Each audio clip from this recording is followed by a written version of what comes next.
Sambutan serta hadirin yang dihormati, seterusnya majlis sekali lagi mempersilakan yang berbahagia Tuan Insinyur Ahmad Deni bin Haji Ahmad Fauzi untuk mempersilakan Yang Berhormat Datuk Dr. Punguan Manggil, Timbalan Menteri Kesihatan Awam, Perumahan dan Kerajaan Tempatan 1 untuk menyampaikan ucapan perasmian. Dengan penuh hormat dan penuh takzimnya, majlis mempersilakan.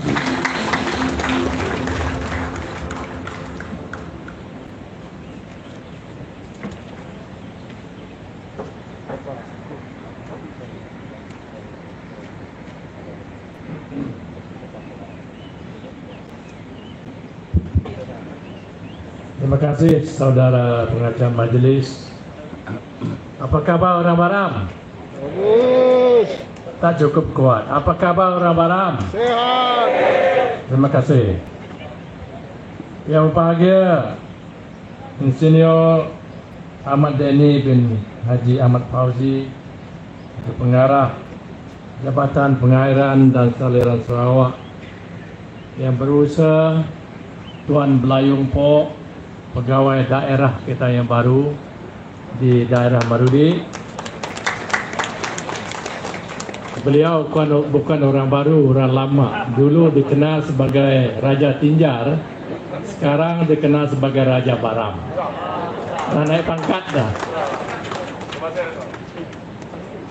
Yang berusaha Tuan Matthew Laing, PPD Baram, Tuan Roslan, KPD Baram juga, ketua-ketua jabatan, ketua-ketua masyarakat, ahli-ahli majlis, ketua kaum, tuan-tuan dan puan-puan, dan para media yang saya hormati sekalian. Terlebih dahulu saya ingin mengucapkan setinggi-tinggi penghargaan dan terima kasih kepada Jabatan Pengairan dan Saliran Sarawak yang telah sudi menjemput saya untuk bersama tuan-tuan dan puan-puan untuk meraihkan Hari Sungai Sedunia 2022 yang bertempat di tempat yang amat sejarah ini, yaitu di Port Horse ataupun River Wall di Pekan Marudi yang indah ini. Saya juga ingin mengucapkan tahniah kepada DID yang pada masa ini telah menjangkau umur 90 tahun dalam perkhidmatan pengurusan sumber air negara. 90 years is almost a century. Jadi tahniahlah, and I hope you will stay much longer than that. Saya juga ingin mengucapkan terima kasih kepada pihak penganjur yang telah bertungku lumus untuk menyediakan tempat kita pagi ini dan menyusun pelbagai program dari semalam hingga hari ini untuk disertai oleh masyarakat atau kaum di Marudi ini. Tahniah dan terima kasih sekali lagi pada DID. Today I am a very proud man. Oleh kerana pihak DID telah memilih dataran ini, I hope you can do it probably next time around so that we have that waterfront ready. Telah memilih Port Horse ini sebagai satu ataupun venue untuk meraihkan majlis ataupun program Air Sedunia pada di peringkat negeri pada hari ini. This is indeed an honor, and I hope this is not the last. Perhaps many more to come. When the waterfront is ready, when everything is settled, I hope that more program of this nature will come to Marudi for the good of the people of Marudi. Sekadar perkongsian bersama, projek di waterfront itu ataupun what we call river wall or retaining wall telah diluluskan oleh kerajaan pusat di bawah rancangan Malaysia ke-11 dengan kos berjumlah 6.29 juta dan telah siap pada 26 November 2021. Skop kerja projek merangkumi skop kerja pembinaan menara peninjau dan struktur penahan hakisan tebing sungai Batang Baram sepanjang 212 meter. Saya merasa cukup gembira dan bangga akan pembangunan di daerah Marudi ini. You have seen for yourself, even though many is still going on, tetapi dia akan berjalan dengan lancar. At least you can see a light at the end of the tunnel. Kalau kita nangga, dekat Feria, Tanangga, the park sudah datang. And untuk makluman tuan-tuan dan puan-puan, kontraktor penyelamat telah dilantik dan telah bermula bekerja. And I hope my dream and your dream will come true very soon. Ini adalah impian saya. Semoga daerah Marudi terus dipori dengan pembangunan baru dan menjadi tujuan pelancong luar untuk datang ke Marudi. Pemilihan lokasi Port Horse ataupun Baram River Walk sebagai lokasi program sambutan Hari Sungai Sedunia 2022 amat bertepatan dengan tema sambutannya pada tahun ini. Kita dapat melihat pemandangan Batang Baram yang indah walaupun airnya macam teh tarik. But that's nothing wrong with it. This is common in Sarawak. Seperti semua tiada maklum, sungai merupakan satu unsur alam semula jadi dan khazanah yang perlu dipelihara supaya fungsinya dalam menjadi sumber utama bekalan air kepada hidupan di seluruh dunia sentiasa berkekalan, will be sustainable. Sarawak khasnya amat terkenal dengan kepelbagaian sungai di negeri ini yang menjadi sumber utama masyarakat tempatan baik dari segi ekonomi dan sosial. Malah air sungai adalah sumber penting untuk kehidupan seperti digunakan untuk bekalan air, pengairan pertanian, jalan pengangkutan, pengurusan risiko banjir, flood mitigation, which we might not enjoy because we are against building of the dam, dan aset pelancongan, dan juga sumber tenaga hydroelectricity. Di Sarawak saja sungainya cukup sinonim sebagai laluan perjalanan dan pengangkutan dari zaman dahulu sehingga sekarang. Misalnya Batang Baram pada dahulunya is the main transportation untuk keluarga ataupun penduduk di Baram dan juga di Hulu Baram. And maybe until today, we are still using the river as our means of transportation.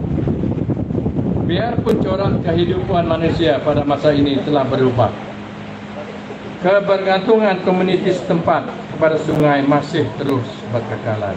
Namun disebabkan sikap segelintir pihak yang tidak bertanggungjawab, menyebabkan kebanyakan sungai di negara kita semakin tercemar. Kejadian kemarau panjang, banjir ekstrim flooding yang kita rasai sampai 4-5 kali setahun di Baram ini. Hakisan tebing sungai dan pantai serta kenaikan aras laut adalah merupakan antara kesan daripada perubahan iklim, climate change dan pemanasan global warming. Kejadian ini boleh menyebabkan kerosakan harta benda, malah turut mengorbankan nyawa di merata-rata dunia. Pada masa kini, ancaman kemarau telah melanda banyak wilayah di Eropah sejak awal tahun ini dan bertambah buruk setakat awal Ogos.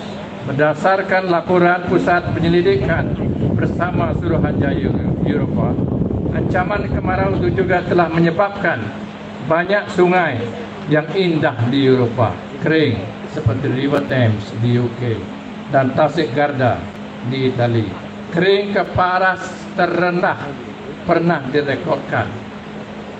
Berikutan kemarau terburuk yang melanda negara itu dalam tempoh beberapa dekade. Climate change is already here. You can feel it. Kalau kita dulu sentiasa selesa dengan hutan, air bersih, hujan pun sederhana, now you don't enjoy that anymore. Climate change is here. We are experiencing extreme weather condition. Hujan turun pada bila masa sepatutnya kemarau, flooding occurring in summer in Pakistan, in Bangladesh, the worst hit area now, as you can read from the newspaper. Pelbagai pendekatan dan strategi telah diambil kerajaan mengenai isu dan cabaran sumber sungai. Antara pendekatan yang dilaksanakan adalah plan pengurusan lembangan sungai bersepadu, Integrated River Basin Management, yang dibangunkan oleh Jabatan DID merupakan satu rujukan asas dan memberikan garis panduan yang jelas kepada pihak berkuasa negeri dalam rancangan pembangunan guna tanah di kawasan lambangan sungai dan sumber air di seluruh negara untuk memastikan kualiti dan kuantiti air. Pada tahun ini saja, Integrated Watershed Management bagi 7 lokasi lembangan di Sarawak telah diluluskan di bawah rancangan Malaysia ke-12. Unfortunately, tidak termasuk Batang Baram. So, sebelum tadi, I had whispered to the pengarah, I said you should also include Batang Baram, Batang Pinjar, dan juga Apung, because this is a big tributary untuk supaya IRBM dibuat juga di Batang Baram. Yang telah diluluskan yaitu di Sungai Seruti, it's a very small river compared to Batang Baram, Batang Rajang, Batang Semerahan, Batang Saribas, Batang Kemenal, Batang Lupar, dan Batang Kayan. I hope you include Batang Baram, Pinjar, dan Tutur Apung. This is nothing new. Sebab semasa saya memberi kalimat kepada yang amat berhormat Ketua Menteri dulu, sekarang DYP, I have also emphasized the importance of this integrated watershed management plan for big river system in Sarawak, Baram. Tapi malangnya, I think I stand to be corrected oleh kerana setengah pihak itu telah membantah membuat reservoir, you can call it reservoir, you can call it dam. That is our long-term solution untuk mitigate flood, untuk mitigate banjir. Kalau kita lihat di Batang Rajang, after the construction of the dam, you don't often see flooding. Kalau dulu banjir is synonym to Sibu, but now no more. Banjir is equal to Baram now. So think carefully for the future of our future generations and our beloved Baram. Fikir betul-betul, I know some are anti-development ataupun anti-dam, tetapi fikir betul-betul for the good of our future generations and country. Kerajaan juga telah mengadakan program Denai Sungai Kebangsaan ataupun National River Trails sebagai nature-based solution dalam menjamin kelestarian sungai serta mengawal aktiviti pencemaran di kawasan sungai. Melalui DSK, kawasan reserve sungai akan digunakan sebagai kawasan rekreasi melalui pembinaan denai dan aktiviti pengindahan sungai dan mengalahkan aktiviti riadah di kalangan komuniti setempat. So Merudi, we are not kita telah buat river wall di sini dan juga waterfront phase 1 sepanjang 300 meter dan phase 2 sepanjang 750 meter sampai ke SK Datuk Syarif di Kapur Naru. So this is part and parcel of our river protection. Dan Director ataupun pengarah DID tadi telah bermurah hati untuk menawarkan membuat sesuatu penambahbaikan di seberang no. So I said you are welcome, and perhaps you can further discuss with Majlis Darah Merudi, pengerusi Majlis this year, Councillor Dr. Nai, and I hope this is timely before we have the regatta next year. At least next year, yes. Okay. So there's high hopes that you will deliver by then.